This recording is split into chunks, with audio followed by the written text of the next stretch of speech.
Morning আমার নতুন একটি ব্লগে তোমাদের অনেক অনেক স্বাগত। আশা করি খুব ভালো আছো, আমরাও ভালো আছি। তো সকালবেলা দেখলে রান্না বান্না খাওয়া দাওয়া হলো, আর রান্নাটা তোমাদের সাথে শেয়ার করতে পারিনি।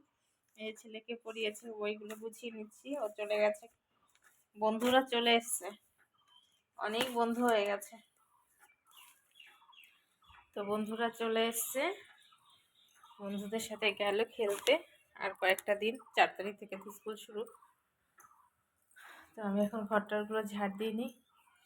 আর এই যে রান্না টান্না কমপ্লিট, এগুলো সব এখানে ঢাকা দিয়ে রেখেছি। আজকে সব নিরামিষ করেছি, ডাল, বিনস আলু ভাজা, আর আলুর রসা করেছি। আর কালকে পটল চিংড়ি ছিল, সেটা এই সকালে খেয়ে নিল। তো চলো ঘরটারগুলো ঝাড় দিয়ে নিই। আর মেয়ে আর ঠাম্মি ঘুমোচ্ছে দুজনে। তারপরে দেখো ঘরটারগুলো ঝাড় দিয়ে নিচ্ছি। রান্না আমার হয়ে গেছে, আর একটা কেক বসিয়েছি, বসাবো ভাবছি আর কি, বসিয়েছি বলছি। তো কেকটা কালকে নেবে। তো বারবার করে লোডশেডিং হচ্ছে, জানি না কি করব, হবে কি না ওটিজিতে বসাবো। আর এদিকে গ্যাসের যা দাম, গ্যাসে তো বসাতে পারবো না। যাই হোক, দেখা যাক কি করি এবার। এই যে রেস্টুরেন্টটা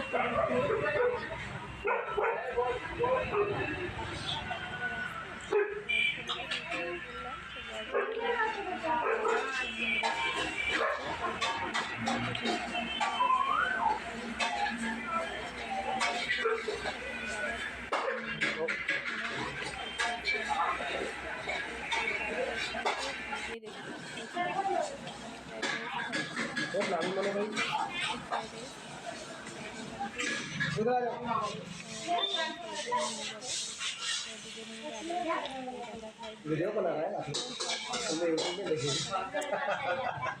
क्यों वाई শুভ সন্ধ্যা বন্ধুরা।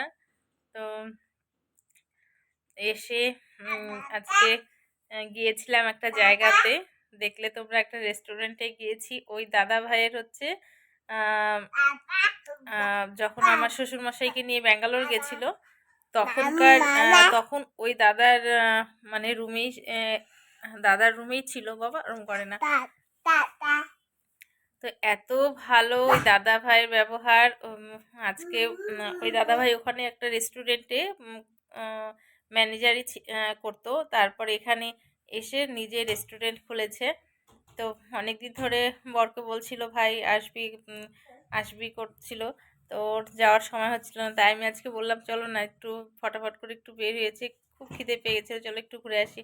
তো গেলাম ওখানে, ছেলের জন্য ফ্রাইড রাইস নিয়ে এসেছি, আর আমরাও খেয়েছি। খুব ভালো, খুব টেস্টি। তো বেশ ভাল লাগলো আজকে দিনটি সব মিলে।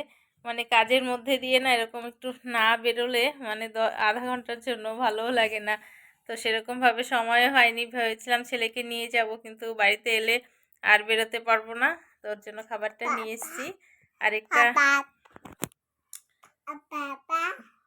পাপা, দেখো ওকে আমি ঘুম পাড়ানোর জন্য নিয়ে এসেছি। আর দেখো, আর এদিকে আমাদের যখন আমরা ওখানে ছিলাম, তখনই আমরা যে পুরনো ঘরটাতে থাকতাম না, সেই ঘরে ঘরটা একটা কারণবশত ভাঙা হয়েছে। কিছু কিছু ওয়াল, বারান্দার ঘরের ওয়াল মাঝে যে থাকে ওয়ালটা আর কি, বারান্দার ঘরের মাঝখানে পার্টিশন দেওয়া যে ওয়ালটা থাকে, সেটা না ভাঙা হয়েছিল। এবার ওই ওয়ালটাকে ঠিকঠাক করার জন্য, আর বাথরুমটা তো আলাদা ছিল, সেটাকে অ্যাটাচ করে দেওয়ার জন্য মিস্ত্রিটা এসেছে দাদা। তো তার সাথে কথা বলা হলো কেমন করে কি করতে হবে, কারণ যে ভাড়া নেবে আর কি, ওই দাদা ভাই আবার এসছে, বলছে যে আমরা তোমাদের ঘরটাই ভাড়া নেব, তোমরা তাড়াতাড়ি একটু ঠিক করে দাও। তো আমাদের বাড়ি থেকে বাজার, আর ওই দাদা ভাইয়ের ছেলে যে স্কুলে পড়ে একদমই কাছে, তো অনেকটাই সুবিধা হবে। আর আমাদের বাড়িতে যেহেতু লোকও কম, তো দাদা ভাইদের বলছে অনেকটাই ভালো, সুবিধা হবে, এর জন্য ওরা থাকতে চাচ্ছে। তো সামনের মাস থেকে আসবে ভাড়া, তার জন্য তোমাদেরকে এটা জানালাম যে বাড়িতে নতুন কেউ ফার্স্ট টাইম আমি, আমার বর যখন ছোট ছিল তখন ঘর ভাড়া দিয়েছিল, আর এই ভাড়া হচ্ছে আর কি। তো বেশ ভালোই লাগছে যে বাড়িতে আরেকটা ফ্যামিলি থাকবে, অন্য একটা ফ্যামিলি মিলেমিশে থাকবো আমরা। জানি না কেমন মানে কি হবে, তো আশা করি ভালোই হবে। তো ভালো হবে। আরেকটা দিক থেকে বলি, ঘরটা পড়ে আছে অনেক দিন ধরে। আমরা সেই ১ বছর ১ বছর এই মেয়ের বয়স আর আমাদের ওই ঘর ছাড়ার বয়স এক। তো ঘরটা না ওই গোডাউন হিসেবে রাখা হয়েছে সাইকেল-টাইকেল করে। উম আর ঘরটা সেরকমভাবে ইউজ হয় না। খুব খারাপ লাগে। আগে ওই ঘরটাতেই ছিলাম। আর এখন একদম কেমন একটা ব্যাপার। তো ভাড়া থাকলে ঘরটাও পরিষ্কার পরিচ্ছন্ন থাকবে। আর এদিকে ইনকাম তো আছেই, তাই না বলো? যেটুকুই হয় ওটাই কোথা থেকে আসে। তো চলো, ছেলেকে খাইয়ে দিয়েছি। আর ওই যে একটা টিকটিকি দেখেছে দেখো, মেয়েকে যে ঘুম পাড়ানোর জন্য এখানে বালিশ নিয়ে রেখেছি। পড়ে যাবে মা, পড়ে যাবে। এদিকে এসো। তো চলো, আজকের মতো এই পর্যন্তই। তোমাদের সাথে দেখা হবে আবার নতুন একটি ব্লগে। তোমরা ভালো থেকো, সুস্থ থেকো। সবার সুস্থতা কামনা করে আজকের মতো এই পর্যন্তই। Tata, good night.